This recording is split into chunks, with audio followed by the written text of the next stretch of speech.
analysis. An announcement. Mr. S. Jatin Babu, IFS Officer 2024. If you want to join 2023. So let us start. So please do check it out.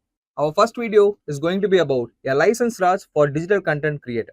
Here we are going to discuss briefly about Broadcasting Regulation Bill of 2023. So let us start with its objective. It is meant to establish a comprehensive regulatory framework for digital media, and it also meant to replace Cable Television Network 1995, which comes under Ministry of Information and Broadcasting. And with respect to certification and registration, see, there are two categories. The first one is digital news broadcasters and OTT broadcasters, but there are mandatory registration is meant for both the platforms after a threshold value. Now with respect to content evaluation, see, there will be an internal content evaluation committee which is mandatory one. Then the content evaluation committee will comprise of representatives from various social groups. The programs to be broadcasted only after CEC issues required certification. Now with respect to the program code, the news and the current affairs programs will be adhering to the prescribed code, which will be in future prescribed by the central government. Moving forward, let us see what are the provisions there for the self-regulation. At the Tier 1 level, a grievance redressal officer will be appointed by the broadcaster themselves. At the Tier 2 level, a self-regulatory organization for broadcasters will be present.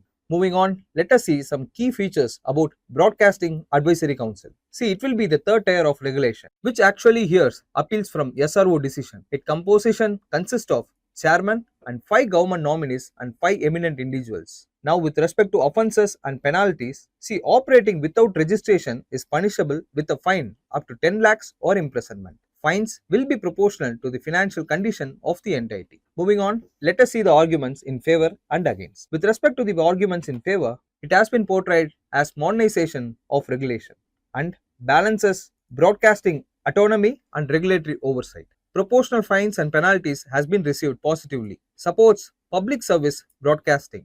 And with respect to the arguments that has been leveled as criticism, let us see what are their concerns. It has been said that there is an increased government control over the broadcasting. There is a lack of clarity in the guidelines for program code, which is yet to be announced by the central government. There is also no provisions to appeal against the central government orders. The broad definition of public interest is being quoted as prohibiting the broadcaster's freedom. So, what will be the solution going forward? See, there will be a need for the clarity on the program code and the appeal mechanism. Broadcasting Advisory Council's role has to be strengthened.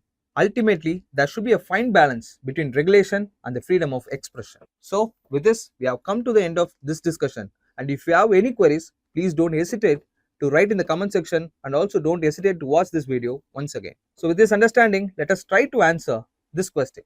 See, lack of clarity on certain provisions of the bill can raise significant hurdles in the implementation. So, discuss this in the background of Broadcasting Regulation Bill 2023. See, here you have to mention about the bill provisions and what are the pitfalls and what are the arguments in positive of this bill.